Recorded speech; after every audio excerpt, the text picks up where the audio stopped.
तर अनेक मान्यवर विद्यार्थी विद्यार्थिनी पत्रकार आणि विविध क्षेत्रातील मान्यवर समोर बसलेले आहेत. त्या सर्वांना नमस्कार. आजचा हा जो कार्यक्रम आहे, आजच्या या तिसऱ्या दिवशी आज आपण रोजगार स्वयंरोजगार मेळावा या ठिकाणी घेतो आहोत आणि एकंदरीत 70 कंपन्यांचे प्रमुख अधिकारी या ठिकाणी उपस्थित आहेत. त्या ठिकाणी प्रक्रिया सुरू झालेली आहे. आपल्यालाही त्या प्रक्रियेत भाग घ्यायचा आहे. त्यामुळं त्या प्रक्रियेमध्ये मी जास्त वेळ न येता मी सातत्यानं 3 दिवसापासून या ठिकाणी आहे आणि जिल्हाधिकारी म्हणून किंवा IAS ऑफिसर म्हणून नाही, पण एक सेवेकरी म्हणून या कार्यक्रमामध्ये सातत्यानं सक्रिय सहभागी आहे.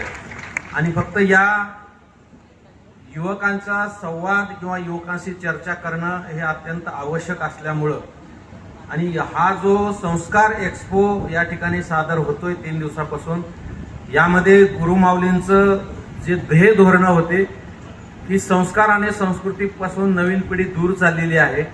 आणि एकाच ठिकाणी आपण अनेक उद्योग क्षेत्रातले एक्सपो बघितलेले आहेत, व्यापार क्षेत्रातले बघितलेले आहेत, शिक्षण क्षेत्रामधले सुद्धा एक्सपो झालेले आहेत.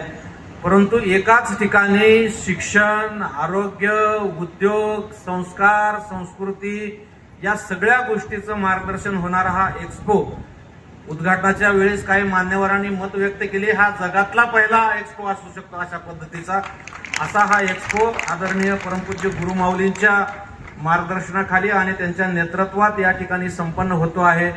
मी माझ्या आपल्या सगळ्यांच्या वतीनं परमपूज्य गुरुमाऊलींचे मनापासून आभार मानतो. परमपूज्य गुरुमाऊलींच्या चरणी नतमस्तक होतो. युवकांना आजच्या पिढीमध्ये जे काही विविध पाश्चिमात्य प्रसार माध्यमाच्या माध्यमातून आणि आपल्या इथलं आध्यात्मिक वाचन कमी झाल्यामुळं युवा पिढी जे संस्कार संस्कृतीपासून दूर चाललेली आहेत आणि ते कशा पद्धतीने चाललेत आणि त्याचे काय उदाहरणं आहेत, मी काल जवळजवळ 2-2.5 तास या ठिकाणी सादरीकरणाच्या माध्यमातून सांगितलंय. लोकांना खरं वाटत नाही अशा घटना घडतायत आणि त्या लोकांना खरं वाटत नाहीत म्हणून मी वर्तमानपत्रातल्या कटिंग्स काल आणल्या होत्या आणि त्या कटिंग्स स्क्रीनवर दाखवून लोकांना सांगितलं की मुली आईचा खून करतायत, मुलं आई वडिलांचा खून करतायत, छोट्या मोठ्या गोष्टीतून मुलं घरातून पळून चाललेत, मार्क कमी पडले म्हणून आत्महत्या करतायत, 10वी-12वीचे निकाल लागले की आत्महत्याची परंपरा रीक सुरू होऊन जाते आणि हे सगळं कुठंतरी मनाला खटकतं. आणि म्हणून गुरुपीठाने या सगळ्या गोष्टी थांबल्या पाहिजेत. अपयश येणे हे जीवनाचा भाग आहे. प्रत्येक ठिकाणी लिहिलेलं असतंय अपयश ही यशाची पहिली पायरी आहे. सगळे मुलं ते वाचतात आणि अपयश आले की मात्र आत्महत्या करतात. हे कुठंतरी थांबलं पाहिजे. आणि प्रचंड स्पर्धा प्रत्येक क्षेत्रामध्ये वाढलेली आहे. फक्त MPSC आणि UPSCच्या क्षेत्रामध्ये नाहीये, तर खाजगी कंपन्यांमध्ये, सेमी गव्हर्नमेंटमध्ये, गव्हर्नमेंटमध्ये तुम्हाला एक जागा पटवायची असेल तर हजारो नाही लाखो विद्यार्थ्यांना मागे टाकायचं आहे. आणि त्याच्यासाठी एकच उपाय आहे, ते म्हणजे कष्ट करणे आणि दुसरी म्हणजे सेवा करणे. या 2 गोष्टी जर आपण केल्या, विद्यार्थ्यांसाठी सातत्यानं आम्ही खूप कार्यक्रम घेतोय. युवा संवादच्या नावानं महाविद्यालयामध्ये मी स्वतः कार्यक्रम घेतले आणि प्रत्येक विद्यार्थ्यांना सांगत असतो, विद्यार्थ्यांना कष्ट केल्याशिवाय पर्याय नाही आणि संस्कार आणि संस्कृतीला जवळ केल्याशिवाय ही पर्याय नाही. संस्कृतमध्ये एक श्लोक आहे, विद्यार्थी त्यजते सुखम सुखार्थी त्यजते विद्या, विद्यार्थीनं कुतो सुखम सुखार्थीनं कुतो विद्या. हा श्लोक आम्ही कॉलेजला असताना एका वर्तमानपत्रात आला होता आणि आम्ही हॉस्टेलच्या रूममध्ये तो मोठ्या अक्षरात लिहून लावला होता. विद्यार्थी त्यजते सुखम, जे विद्यार्थी आहेत, ज्याला विद्या अर्जन करायचं आहे त्यांनी सुख त्याग केलं पाहिजे.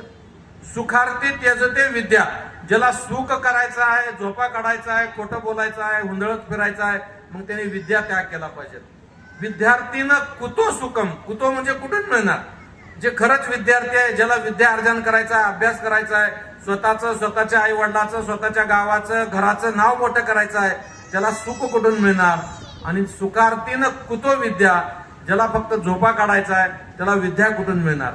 हा श्लोक प्रत्येक विद्यार्थ्यांनी, प्रत्येक युवकांनी आपल्या डोक्यामध्ये फिट करून ठेवला पाहिजे, जेणेकरून जेव्हा जेव्हा आपल्याला झोपा काढायची इच्छा होती, हुंदळायची इच्छा होती, सोशल मीडियावर टाइमपास करायची इच्छा होती, तेव्हा तेव्हा तो श्लोक त्यांच्या समोर आला पाहिजे. आणि आता आपल्याला हे करून चालणार नाही, आता आपल्याला कष्ट, मेहनत आणि अभ्यासच करायचा आहे. हा संदेश या एक्स्पोच्या माध्यमातून देण्याचा परमपूज्य गुरुमाऊलींचा आणि गुरुपीठाचा उद्देश आहे। आणि म्हणून या ठिकाणी आम्ही पुस्तक प्रदर्शनी लावलेलं आहे। त्या पुस्तक प्रदर्शनीमध्ये आपल्या जीवनाला कलाटणी देणारे सर्व पुस्तकं त्या ठिकाणी ठेवलेले आहेत।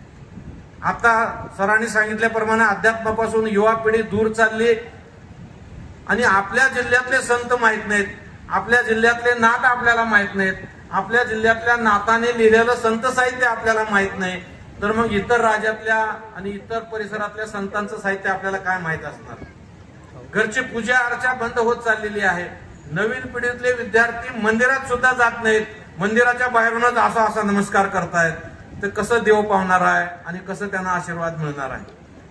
आणि म्हणून नवीन पिढीला अध्यात्माकडे आणणे, कारण एकदा अध्यात्माचा मार्ग स्वीकारला की विद्यार्थी वाम मार्गाकडे कधीच जात नाही, आत्महत्याचा कधी विचार करत नाही, दुसऱ्यांना फसवणूक करण्याचा कधी विचार करत नाही, व्यसनाकडे जाण्याचा कधी विचार करत नाही। एवढी ताकद एका अध्यात्मामध्ये आहे आणि त्या अध्यात्माचा प्रसार आणि प्रचार युवकांमध्ये करण्यासाठी परमपूज्य गुरुमाऊलीने ह्या एक्स्पोचं आयोजन केलेलं आहे। या आयोजनासाठी गुरुपीठाचं ज्या सेवेकऱ्यांनी अहोरात्र कष्ट केले त्यांचं आणि आदरणीय भाऊंचं, ज्यांनी स्वतः या ठिकाणी 8 दिवसापासून राहून या सर्व एक्स्पोचं नियोजन मार्गदर्शन केलेलं आहे, त्यांचं सुद्धा मी मनापासून आभार मानत असताना आमचे रोजगार स्वयंरोजगार विभागाचे जे अधिकारी आहेत त्यांनी सुद्धा या एक्स्पोसाठी मार्गदर्शन केली, मदत केली आणि जवळजवळ 70 कंपन्यांना या ठिकाणी आम्ही निमंत्रित केलं आणि ते 70च्या 70 कंपन्या या ठिकाणी आल्या। आपल्यातल्या हजारो विद्यार्थ्यांना या ठिकाणी काही ना काहीतरी रोजगार मिळणार आहे, कारण रोजगाराच्या संधी उपलब्ध आहेत, पण त्यासाठीचं कॅलिबर आपल्याला मिळवणं गरजेचं आहे आणि ते कॅलिबर मिळवण्यासाठी सुद्धा या एक्स्पोची मदत आपल्याला होणार आहे।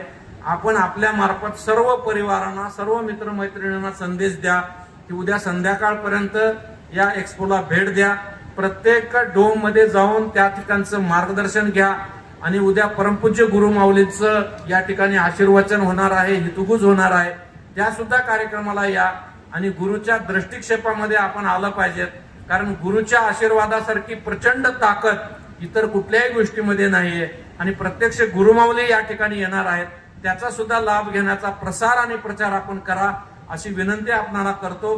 ज्या युवकांना आज या मेळाव्यामध्ये रोजगार मिळणार आहे त्यांचं सुद्धा मी मनापासून अभिनंदन करतो। ज्या कंपन्या आमच्या एका आवाजाला प्रतिसाद देऊन या ठिकाणी आलेत त्यांचेही मनापासून आभार मानतो। रोजगार स्वयंरोजगार विभागाच्या सर्व आमच्या टीमने जी मेहनत केलेली आहे त्यांचं सुद्धा मी मनापासून आभार आणि अभिनंदन व्यक्त करतो। आपणा सर्वांना शुभेच्छा देतो आणि थांबतो। धन्यवाद। जय हिंद। श्री स्वामी समर्थ।